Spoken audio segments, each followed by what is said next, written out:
Hey Fort Riley community, my name is Eugene Wentworth and I am from the R2 Performance Center here on Post.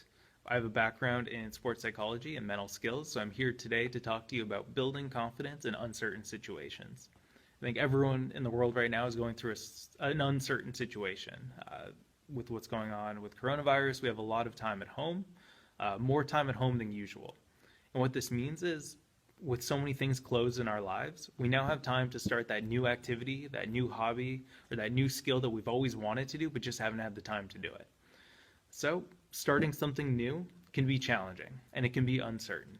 So, how do we bring confidence to that uncertain situation that we are undertaking? There are four primary sources that we get our confidence from, and we're going to be talking about those today. So, whether it's a new skill that you're looking to start, a new hobby, maybe you're going back to school, whatever it is that is new to you, you can apply these sources of confidence to your own life so that you can feel more confident in doing them and then you can persist and then achieve whatever it is that you're setting out to do. I know another thing that's coming up that's pretty common right now is that a lot of our children are at home now because schools are closed and we're going to have to become the educators in their lives. So maybe you're not feeling totally confident about teaching a certain skill or a certain lesson in that course. Through these sources of confidence, you can learn to be more motivated, more confident in your abilities to deliver this content for your children. So, the four sources of confidence, the first one is personal experience. Have you done it before? Essentially, do you have any experience in what you're about to undertake? With that in mind, sometimes you can learn from success, yes, but you can also learn from failure. Both are very integral. If you've done something before, but you've done it poorly in the past, you can say, hey, last time I did this, it didn't totally work for me. What can I do this time and apply it that'll make it better? So you can learn from failure and you can also learn from success. You can also learn from fringe experiences. And what I mean by this is you've done something similar to what you're about to do. So if you're learning a new trade, for me personally, I'm learning how to work on my car so I can be a little more self-sufficient in my free time so I don't have to pay money for bills when it comes to maintenance on my car. You know, I've problem solved in the past. I've fixed things before. I can inspire some confidence. Like, hey, I've fixed appliances around the house. I think I can transfer some of that to my car. You can learn from fringe experiences, and you can draw confidence from them. The next source of confidence is self-talk. So these are the conversations that we have with ourselves on a day-to-day basis. When it comes to self-talks, we're inherently mean to ourselves generally. So if we can be deliberate in reframing our thoughts to work for us and to remind us, when I'm uncertain, what can I say to myself that gets me back on task? So that I'm going to persist and keep trying to achieve what I set out to do.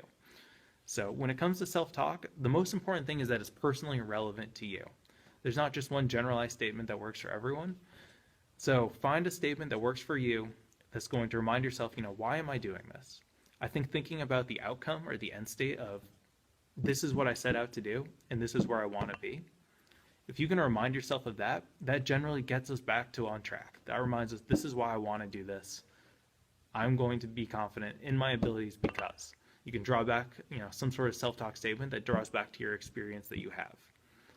The third source of confidence is vicarious experience.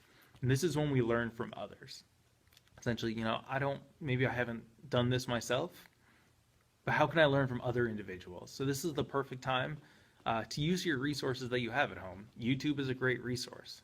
You can learn from individuals that have already done what you're setting out to do, maybe some professionals or some experts in the craft that you're seeking. You can learn from them. You can also reach out to friends. It's a great time to pick up the phone, call a friend, or FaceTime them. Just say, hey, I know you do this. I'm looking to start this myself. What did you do? What works for you? You can then apply that knowledge to your own life. This is a great time for self-talk as well. You can say, hey, if my neighbor, if they can do this, I can do this too.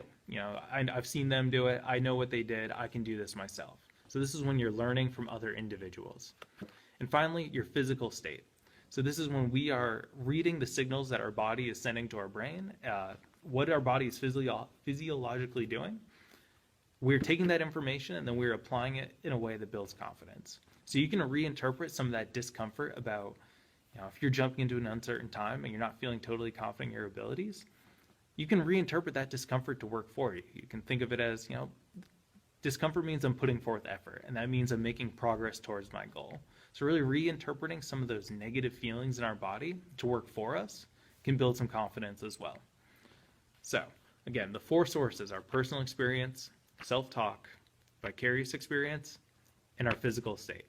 And when we deliberately think about these sources of confidence, then we will become more confident in our abilities in uncertain times. We can draw from these experiences to bring certainty to uncertain situations. The situation we're all in now is pretty new to everyone in the world.